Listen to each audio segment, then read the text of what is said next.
Oi, gente, estamos aí novamente. Olha só, eu quero falar com você hoje aí, principalmente com você, meu amigo, minha amiga, e eu quero solicitar a você inicialmente que até tenha um pouco de paciência, né, digamos assim, para você ver o vídeo comigo até o final, para a gente conversar um pouco.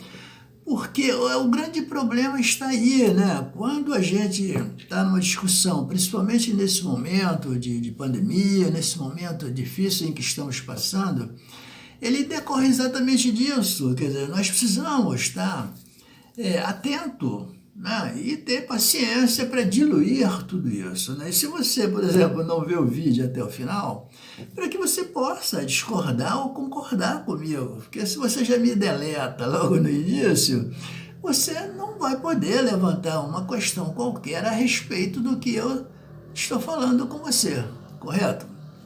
Então, veja bem, o que estamos falando, a gente sabe desse momento, né? E que há aí uma certa correria, né? Em termos cotidianos, a população, estamos meio que envolvido de tal maneira, né, com a questão tecnológica que podemos dizer que nesse embate entre a tecnologia e o homem, é evidente que o homem, né, entre aspas aí, vamos citar isso daqui a pouco, está perdendo espaço para a máquina. Mas por que ele está perdendo espaço?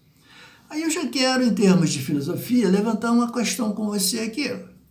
Quer dizer, existia o sofista na época de Platão, e aí tinha o Protágoras, né, que era um pensador da época. Aí ele disse assim: o homem é a medida de todas as coisas, das coisas que são enquanto são, e das coisas que não são enquanto não são.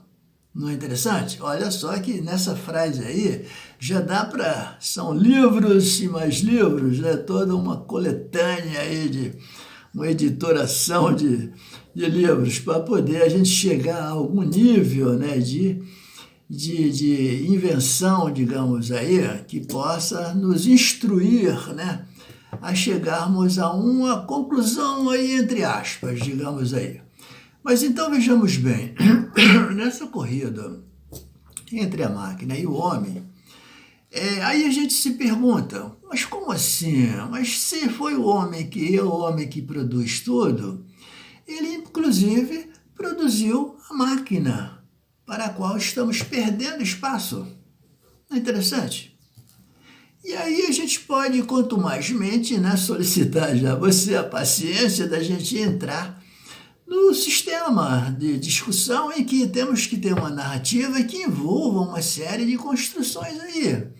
E uma delas, naturalmente, temos que falar no processo capitalista neoliberal em que vivemos, né? Porque se tudo é construído pelo homem, tudo é feito pelo homem, e isso já está comprovadamente dito e aceito até em parte, não em grande parte, né? É evidente que nós precisamos diluir essa discussão, essa narrativa da seguinte maneira. Por exemplo, existem vários países, não existem? E todos os países são, né, é claro, constituídos de seres humanos. E os seres somos nós, não somos? Somos iguais, não somos? O que muda nesses países? Exatamente, são os sistemas, né? São os sistemas políticos, né? Que, né, dão a tona, que dão a ordem nas coisas. E esses sistemas políticos são naturalmente, né, envolvidos, né, e direcionados pelos homens, né? Pelos homens, é claro. E a partir daí, o que a gente pode ver nisso? As diferenças encontradas em termos de convivência humana são os interesses. São os interesses. E esses interesses eles são ditados exatamente por esses que protagonizam, né, o regime, ou seja, os políticos, né, os políticos na sua formação num todo, ou seja, né, os políticos que fazem parte de quê? Não do governo, do Estado. A questão estatal é que dá a ordem, né, literalmente em termos de paradigmas, de lei de todos. Então vejamos bem, nessa consequência de que o homem é o dono, é que propõe tudo e que resolve tudo até de tal maneira, evidentemente que ele resolve, né, de certa forma, ver o que é melhor ou o que é pior para ele, evidentemente. Para ele, que eu digo, sistema, poder, Estado, né? Então, veja bem, e aí é que você vê as grandes diferenças, né, que são as diferenças econômicas, né, sociais, enfim, as economias que sobrevivem, umas de uma forma digna, outras de uma forma indigna, por exemplo. Exatamente na questão do terceiro mundo, que são os países marginalizados, onde impera a pobreza, onde impera a grande diferença social em termos econômicos, em termos de aquisição, né? É que uns têm oportunidade, outros não têm. Por que eu estou falando isso? É para a gente poder até entender que o homem, ele é o cara que propõe tudo, ele é a medida de todas as coisas. E ele poderia até, é claro, resolver as questões, correto? Resolver, porque se é ele que propõe, se é ele que resolve as questões, é só uma questão de sistema, é só uma questão de interesses políticos, né? Nesses interesses políticos, o cara então demanda, né, quem está no poder, né, que é a força dominante, o cara demanda, né, quem é o sábio, né, quem é o não sábio, quem é o forte, quem é o fraco, né, quem é o rei e quem não é o rei, né? Quer dizer, porque filosoficamente o rei é aquele que comanda, né? É aquele que dá as ordens, né? E esse rei precisa ser instruído, precisa ter sabedoria para tal, sem o que é impossível ele governar. Mas então, vejamos que interessante isso. Por que eu estou falando isso? Para a gente poder entender que é estabelecido um molde de governo, um sistema político, e aqui no caso nosso é o sistema neoliberal, ele consegue fazer com que as pessoas sejam inteiramente envolvidas de tal maneira, ou com a consequência, ou melhor, que propõe-se, né, ter uma consequência que é ao saber deles que estão no poder, e não aquele poder que pode ser atingido regularmente para melhorar a convivência humana, né, daqueles que são tidos, né, na consequência de pobres, digamos assim, né? Mas veja bem o seguinte, e por que eles não fazem isso, né? Por que o homem não faz isso, né? Esse é o problema capitalista, né? Outrora, como eu disse, você era um cidadão que vendia a sua mão de obra, que você tinha um espaço, tinha um tempo para você se dar, para você trabalhar, e daquilo, né, a sua subsistência de vida. Aí chega o sistema capitalista neoliberal, já falamos até sobre isso, mas vale a pena repetir dentro do que estamos nos propondo, né, a dizer aqui. E ele então dilui-se essa ideia e fala, não, você não é mais meu empregado, você é meu parceiro, né? Olha só, você que hoje em dia é parceria. E nessa parceria é que o grande interesse capitalista pega você.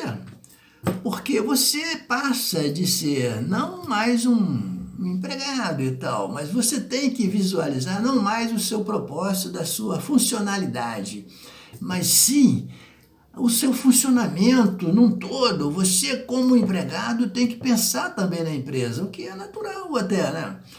Isso não tem nada de mal, mas desde que você fosse compensado como tal também, né? Isso inclui que dentro desse propósito e desse momento em que vivemos, até que está um momento difícil, você é sobrecarregado, meu amigo. Você é dilacerado de tal forma que você trabalha dia e noite, noite e dia sem parar, a todo momento, a toda hora. Você não tem mais feriado domingo. Hoje em dia as pessoas trabalham dioturnamente. Quer dizer, e exatamente dentro até desse conceito de parceria, né? Porque, primeiro, você não quer perder o seu trabalho, né? Você, não, poxa, então, meu trabalho, então eu preciso trabalhar mais e tal, fazer um esforço, né? Até para que a empresa subsista e tal, né? Sobreexista. Depois, porque eu tenho que manter a minha função, eu tenho que ter o meu espaço, eu não posso perdê-lo. E isso faz de você, né, um coadjuvante de tal maneira que você se encosta nessa posição e não fica mais atento a tudo aquilo que ainda poderá acontecer se você agisse de uma outra maneira. Então é interessante a gente falar isso, porque dentro desse conceito de o homem à medida de todas as coisas, é como se nós tivéssemos uma visão metafísica, uma visão daquilo do ilógico. Então, as coisas são porque são. Não, você não pode se ater nesse conceito, né? Que as coisas são porque são, porque aí é que há essa manobra, esse passivismo instaurado nas pessoas, né, com esse discurso neoliberal de que dentro dessa sua liberdade você deve aceitar uma série de exigências, né, uma série de ocorrências, digamos assim, como se fossem naturais. Não, acontece porque acontece, elas são porque são. Não, se o homem é a medida de todas as coisas, das coisas que são enquanto são e das coisas que não são enquanto não são. Então, não é só o lado bom que você deve ver, mas o lado também que não contempla essa certa bondade que você espera e que você tem que estar mais atento nessa aí, né? Na questão de você desbanalizar aquilo que você tem como banal. Não, as coisas são assim porque são. Não, você precisa pensar atentamente e desbanalizar isso, porque na medida em que você... O que é desbanalizar? É você transformar aquilo que você via como comum, como muito natural, em como não natural, uma coisa mais extemporânea, mais específica, que precisa ser revisto, precisa ser visto de uma outra maneira, você precisa ter um outro olhar sobre aquilo, e um outro modo de pensar naturalmente sobre isso. Né? Não é interessante a questão? Então, meu amigo, olha só, é interessante isso, porque se nós estamos perdendo esse espaço para a máquina, veja bem, exatamente, não é que a máquina seja até mais do que a gente, não. Eu estou até aqui me propondo num discurso aí mais pessoal até, e contemplar isso dizendo, né, dentro dessa premissa socrática, não, sofista, né, do Protágoras, de que o homem é a medida de todas as coisas. Então, não, se o homem é a medida de todas as coisas, nós temos como mudar isso, né? Temos como nos enviesar de uma outra maneira aí para descobrir uma forma de que esse sistema possa fazer uma determinada curva em que nos configure para nós uma abertura simbólica do que se pode fazer rumo a uma transformação, né? De um modo diferente de vida. Certo? E dentro desse ambiente, então, né, do homem e da máquina, evidentemente, né, que essa construção da máquina, né, que se dá o luxo de romper com o homem até ultrapassá-lo, não é bem a máquina, é a máquina mais construída pelo próprio homem, que se impõe sobre determinados segmentos, né, de determinados sistemas políticos, né, e que se dão ao luxo de contemporizar aquilo que é dos seus interesses, que é o processo capitalista, que é o processo neoliberal, que visa, acima de tudo, os seus grandes ganhos, que não estão aí interessados na sua sobrevivência. Então, de forma que é evidente, a gente precisa estar atento a isso, né? Não ter essa aceitação. Porque que se vê hoje em dia é um processo que está se tornando quase impossível, né, de sobrevivência. Olha só, não estamos aqui querendo profetizar nada, mas da maneira em que as coisas vão, é o que está sendo estabelecido aí, o grande genocídio, né, porque as pessoas vão à exaustão, né, de suas sobrevivências e acabam sucumbindo, perdendo as suas vidas, de uma forma muito precoce, quer dizer, muito antes do tempo. O cidadão que podia conviver, viver em 80, ele vai morrer logo aos 40, 30, 40, sei lá o quê. Diante dessa proposta, porque essa é uma proposta do capital nesse momento que não é de sobrevivência, é de matança, porque você leva o cidadão a a um processo de vida que ele não tem como sustentar isso fisicamente por muito tempo, não é isso? Basta você dar uma olhada no dia a dia das pessoas, como é que elas vivem, como é que elas convivem. Você vai ver, meu amigo, estamos todos atropelados, amontoados pelas ruas, favelas, bairros.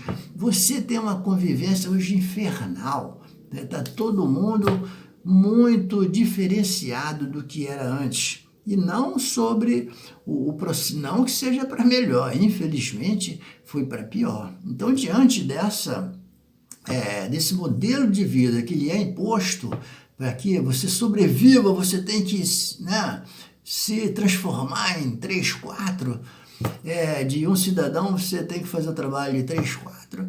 É um trabalho, é uma forma de sucumbir à sua vida por antecedência. Pensa nisso aí, meu amigo. Dá o like aí, né, pra gente subir mais o canal. Vamos discutir isso mais, tá ok? Até qualquer hora.